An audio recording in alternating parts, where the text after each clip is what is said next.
بسم الله الحمد لله والصلاة والسلام على رسول الله وعلى آله وصحبه ومن والاه وبعد. So inshallah ta'ala we'll finish out tonight the second narration. The second narration that has come being the hadith of our mother Aisha radiallahu ta'ala anha, and we will conclude with the kalam of Shu'aib al-Jabri alayhi rahmatullah regarding this narration. Shu'aib says about the hadith of Aisha, fihi thalathu masail. This narration that has inside of it three issues. There are three issues inside of it. An-Nawawi alayhi rahmatullah, he mentioned هذا الحديث قاعدة عظيمة. This narration is a tremendous principle من قواعد الإسلام, from the principles of al-Islam. وهو من جوامع كلامه صلى الله عليه وسلم. It is from that short and concise speech that he was given alayhi salam, that none was given before him. فإنه صريح في رد كل البدع والمخترعات. For it is explicit in the rejection of every single innovation and every single newly invented matter. وفي الرواية الثانية زيادة. In the second narration there is زيادة. There is an additional benefit. وهي أنه قد يعاند بعض الفاعلين في بدعة سبق إليه أو سبق إليها. Because some people, they will contend, right? Some people who enact innovations, they will contend by way of noting that someone else preceded them in it. Meaning they will say, I didn't invent the innovation myself, but rather somebody preceded me in the bid'ah and I'm just acting upon it. So this is why Shaykh Ubaid, he mentions this, Shaykh Rabi, he mentioned as well, and others amongst the ulama of Sunnah, why we have these two different wordings of the same hadith. One is man ahdatha fi amrina hadha ma laysa minhu fahuwa rad. One is whoever invents into this affair of ours what is not from it, then that affair should be rejected. And then the other narration is man amila amalan laysa alayhi amruna fahuwa rad. Whoever does an action which is not from this affair of ours, then it shall be rejected. So this is the riwayah which Shaykh Ubaid is saying, it has ziyada, it has an additional benefit in it, because some people will say, I didn't invent the innovation, I'm just doing it. Somebody else preceded me to it, and therefore I'm acting upon what I found my forefathers or the people in my land or what have you doing.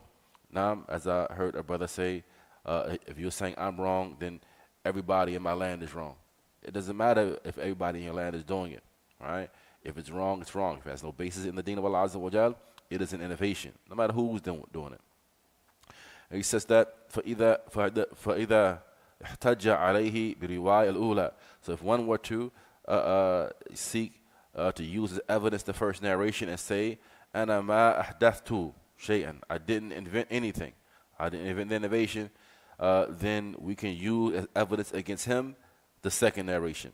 And that is that it contains inside of it an explicit and clear rejection of every newly invented matter, whether one invented the action himself or he's merely acting upon it, and it was invented by someone that preceded him. في هذا الحديث دليل لمن يقول من الأصوليين أن النهي يقتضي الفساد. In this narration as well is an evidence for those amongst the scholars of usul, those who say that a prohibition, this is an asl min usul al-sharia, is that the prohibition, any prohibition that comes, that prohibition necessitates the fasad, the rejection and the outright invalidity of the action that is done, that has been prohibited. ومن قال لا تقتضي الفساد يقول هذا خبر واحد. And for those who say that the prohibition of an action does not necessarily necessitate that the action itself is corrupt or it is invalid if it is done, then they say that this narration is just one khabar, was one narration. ولا يكفي في إثبات هذه القاعدة المهمة. And it is not sufficient, therefore, in affirming this qaida, this important principle. هذا جواب فاسد. But he says, Shaykh Ubaid says, this answer, this response is not a correct response. وهذا الحديث مما ينبغي حفظه واستعماله في إبطال المنكرات وإشاعة الاستدلال به. He says, so in this narration, or this narration rather, it deserves to be memorized and preserved and it deserves to be utilized in the objection to all types of munkarat, all types of affairs which are vile and despicable from innovations, and the spread of utilizing them as evidence. Ibn Qayyim, and it's the end of the speech of An-Nawawi. Ibn Qayyim says, وَالرَّدْ, concerning his statement, فَهُوَ رَدٌّ, he says, raddu fa'lun. He says here the term rad, it bears the meaning of a verb. It bears the meaning of a verb. بِمَعْنَى al-maf'ul. But what is intended by it is maf'ul, right? It is maf'ul, meaning it is mardud. It is mardud, right? That is going to be rejected. وَعَبَّرَ عَنِ الْمَفْعُولِ بِالْمَصْدَرِ مُبَالَغَةً. And the maf'ul, it is expressed by way of a masdar, meaning rad, right? Rad is a masdar. He said the maf'ul is expressed by way of the masdar, mubalagatan, to show the intensity of it, to show the intensity of something. Hatta ka'annahu nafs ar-rad, so that it is as if it is one outright rejection. هذا تصريح بإبطال كل عمل على خلاف أمره ورده.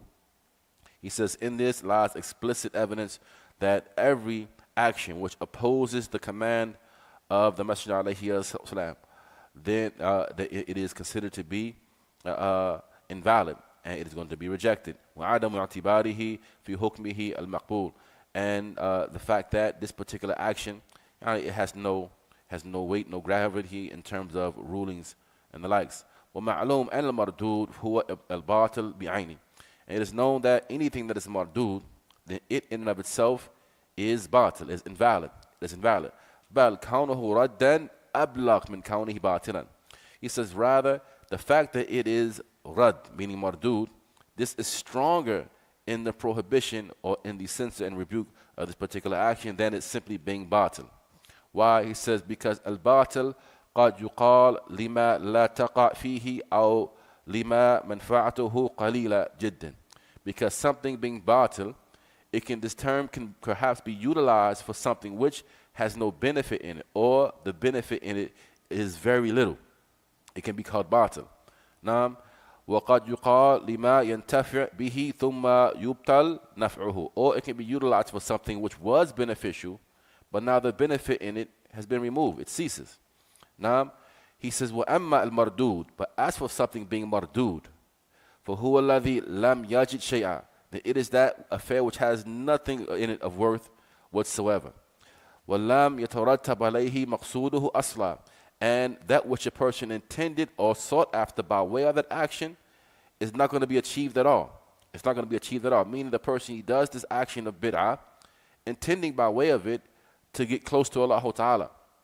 This is why, as Sufyan al-Thawri mentioned, that bid'ah is more beloved to Iblis than sins, because sins are repented from, but bid'ah is not repented from, right? Because the mubtadi', the person who's upon bid'ah or enacting bid'ah, believes that they're drawing near to Allah by way of this bid'ah. So why would he repent from something that he believes is a good deed, right? So that good deed, or that what he perceives to be a good deed, and he's trying to draw near to Allah Ta'ala, it will give him nothing from that whatsoever. He will not achieve by way of that nearness to Allah Ta'ala. Al-Hafiz Ibn Rajab, he mentions al-a'mal qisman. Actions are of two categories. Ibadat and mu'amalat. There are acts of worship, then there are social types of everyday interactions and dealings. وأما العبادات فما كان منها خارجا عن حكم الله ورسوله بالكلية فهو مردود على عامله.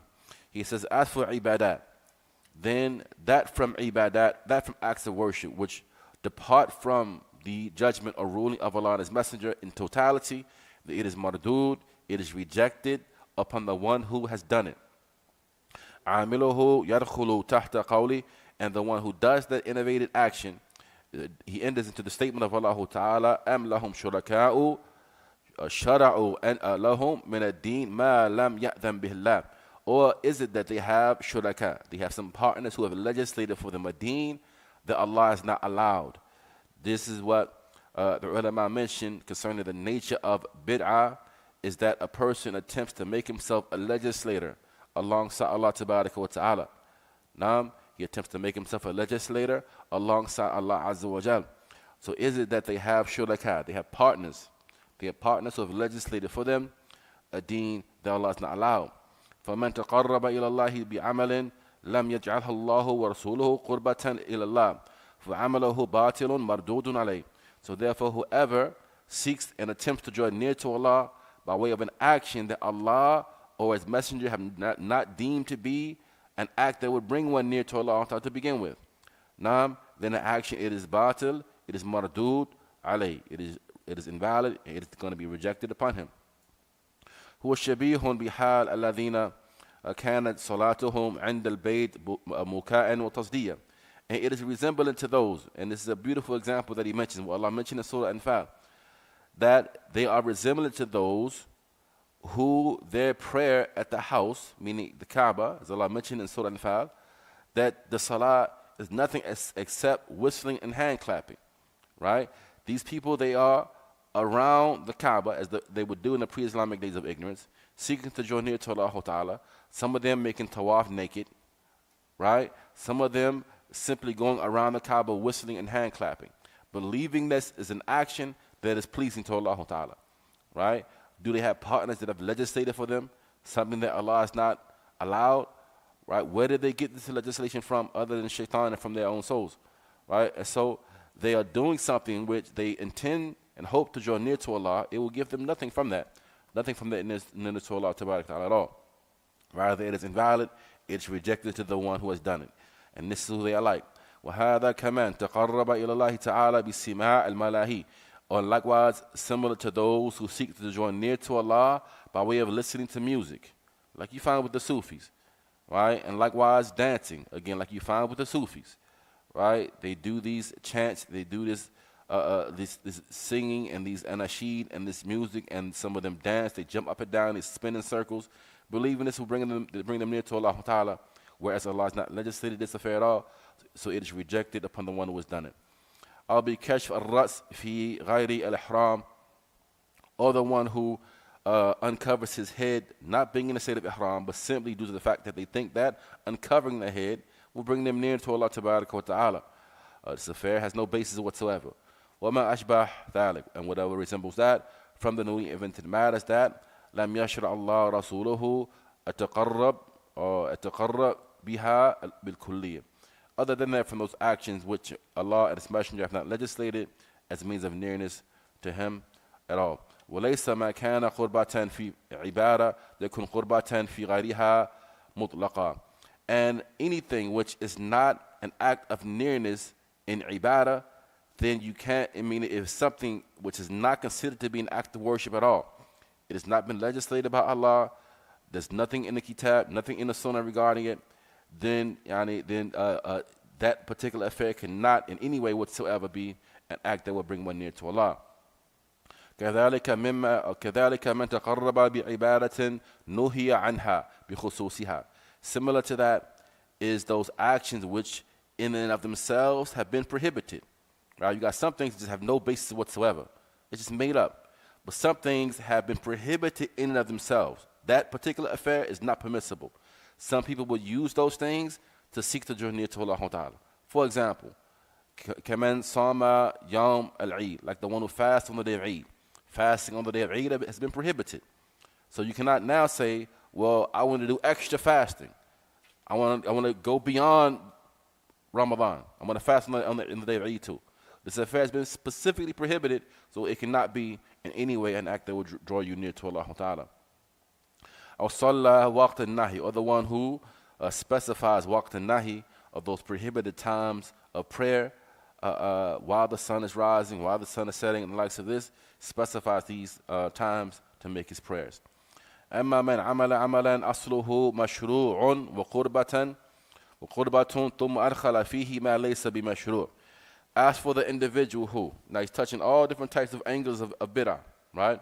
You got an action which has no basis whatsoever, right? And he seeks to invent an action and make it an act that will bring him near to Allah Ta'ala, like dancing, like singing, things like that.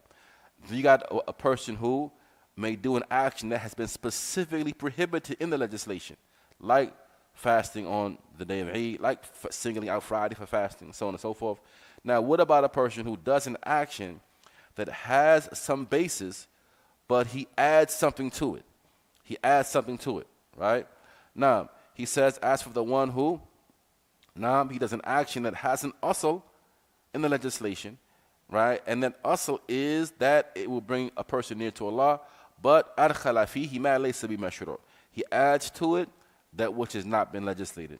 أو خلى فيه بمشروع. Or he removes from it something which is legislated to be inside of it. فهذا مخالف أيضا للشريعة بقدر إخلاله بما أخل به أو إخلاله ما أدخل فيه. Then this person also has opposed the legislation in proportion to that thing he has omitted from it or the thing he has added to it. وهل يكون عمله من أصله مردودا عليه أم لا? But is the action going to be rejected back upon this person or not? There's details to it in this instance. Right? هذا لا يطلق القول فيه برد ولا قبول. This is something which we don't absolutely say that it's outright rejected, nor do we absolutely say it's outright accepted. Simply because it has a basis. بل ينظر فيه. Rather we look into it and examine it. فإن كان ما أخل به من أجزاء العمل أو شروطه موجبا لبطلانه في الشريعة كمن أخل بالطهارة للصلاة. If it is from those things which, and it is an integral part of the action, or it is the condition for the validity of that action. By way of example, he mentions the one who leaves off tahara, he leaves off purification for prayer. He wants to pray, but doesn't want to make wudu, right? He says, مَا الْقُدْرَ عَلَيْهَا, even though he has the capability of purifying himself for the prayer. Or, likewise, the individual who leaves off ruku' from his prayer. Right? He prays, but I don't want to make ruku'. Or sujood. Or he leaves off the tranquility that we're supposed to have in the prayer. فَهَذَا عَمَلُ مَرْدُودٌ عَلَيْهِ. Then all of these examples are actions that are mardud. They're going to be rejected actions. Now, and if it is an obligatory action, it is a must that he make that particular affair up. Now, when كان ما أخل به لا يوجب بطلان العمل. But if that which he leaves off does not necessarily necessitate the invalidity of the action. كمن أخل بالجماعة للصلاة المكتوبة. Like the one, for example, who he prays, but he doesn't pray in jama'ah. Right? Prays, but doesn't pray in jama'ah. Is his prayer going to be accepted from him or not? He says that, and this is according to those who say that the prayer is obligatory in jama'ah, but they don't make it a condition. فهذا لا يقال إن عمله مردود من أصله بل هو ناقص. This individual, and it's all the kalam of Ibn Rajab here, right? This individual, he says, it is not to be said that his action is outright rejected at its foundation. Rather, his action is going to be deficient. Qutu, and it's the end of the speech of Ibn Rajab. Now, Shaykh Ubaydi chimes in here. Shaykh Ubaydi says, I say, however, what is correct is wujub al-jama'a fil fard, is that the jama'ah is obligatory, right, in the obligatory salawat. Praying in jama'ah is wajib in the obligatory salawat. وَيَدُلُّ لِمَا قُلْنَاهُ, and what proves that which we have stated is what comes on the authority of Abu Hurairah. أن رسول الله صلى الله عليه وسلم قال, that he says, وَالَّذِي نَفْسِي بِيَدِهِ, by he in whose hands is my soul, لَقَدْ حَمَمْتُ أَنْ آمُرَ بِحَطَبٍ فَيُحْطَبْ, I had intended to command that some wood be brought. ثُمَّ آمُرَ بِالصَّلَاةِ, and command someone to lead the prayer. فَيُؤَذَّنْ لَهَا, and command someone else to call the adhan for the prayer. ثُمَّ آمُرَ رَجُلًا, and I will command someone to lead it. ثُمَّ أُخَالِفْ إِلَى رِجَالٍ, and I will go to the men who had stayed behind the prayer, and burn down upon them their buyut, their houses. وَالَّذِي نَفْسِي بِيَدِهِ لَوْ يَعْلَمْ أَحَدُكُمْ, by he in whose hands is my soul, if one of you were to know that there would be a bone with some fat and meat upon it, then he would have come to the Salatul Isha. He would have witnessed the Salatul Isha. if you know there's some other worldly benefit, you know there's some food in the masjid, you know there's an iftar in the masjid, right? You know there's something going on in the masjid, then you would come. But when it comes down to the prayer, we don't see the people having that diligence for the prayer itself, just the prayer itself. If there's nothing going on but the prayer itself, where are the people? Now, may Allah make us better. قال Ibn Rajab, he continues, وإن كان قد زاد في العمل المشروع ما ليس بمشروع. Now, if a person were to add to a legislated action that which itself is not legislated, فزيادته مردودة عليه, then that thing which he has added to it is going to be rejected. That portion he has added to it is going to be rejected. بمعنى أنها لا تكون قربة ولا يثاب عليها, meaning that it cannot be considered an act that would draw one near to Allah, nor shall he be rewarded for it. لكن تارة يبطل بها العمل من أصله. However, at certain times, the action itself is going to be invalidated at its foundation, right? Due to that addition, due to that additional thing that you added to it. Now, and other times, and thus it's going to be rejected. And other times, just that thing which you added to it is going to be rejected, right? He mentioned by way of example, كمن زاد في صلاته ركعة عمدا مثلا, like the one who intentionally adds a rak'ah to the prayer, right? I want to make dhuhr as 5 rak'ah, right? More sujood, more ruku, I can draw near to Allah. I'm going to add a 5th rak'ah, and he does it on purpose. Then this whole prayer is going to be rejected. This whole prayer is going to be rejected. Now, وتارة, and at other times, the action itself is not invalidated. However, that part that he added, right, is going to be invalidated, like the one, for example, who makes wudu arba'an arba', right? He makes wudu and he washes the body parts 4 times a piece, as opposed to 3 being the maximum, 1 being the minimum, right? Then this person's extra washing, just that extra washing is going to be rejected, not the entirety of the wudu itself. أو صام الليل مع النهار, or he was to fast the night along with the day. He was to fast the night along with the day. وواصل في صيامه, and he makes wisal of his fasting, and he fasting all the way through the night up to the next day. This is something which the Messenger ﷺ has prohibited, but some of the ulama, they say he prohibited it, but he didn't make it haram. Right? He prohibited it, but he didn't make it haram, as some of the Sahaba, they would do it along with him. He would do it, alayhi but he would discourage his companions from doing it out of fear that they would weaken them, and they would be incapable of continuing on like this. Because he said that I'm not like you, for it is for Allah feeds me and he gives me drink. Now, وقد يبدل ما يؤمر به من أو في العبادة. So in this case, for example, he has added something, or he has exchanged, right, that which he has been commanded with in an act of worship, بما هو منهي عنه, for that which has been prohibited. كمان, for example, كمان ستر عورته في الصلاة بثوب محرم, like the one who covers his aura, right, which is commanded, but he does it with a thawb that is muharram. He does it with a garment that's haram. He covers his aura, but he wears silk if he's a man, right? This is something which, okay, you did what you be commanded to do, but you replace what you be commanded with that which is haram. أو توضأ للصلاة بماء مغصوب, or he makes wudu for the prayer with stolen water, right? He steals some water out of the store, something like this, and he makes wudu with it. You've been commanded to make wudu, but you've been prohibited from stealing. So now, and this goes back to the ahkam of miyah, which the scholars, they write about in the books of fiqh.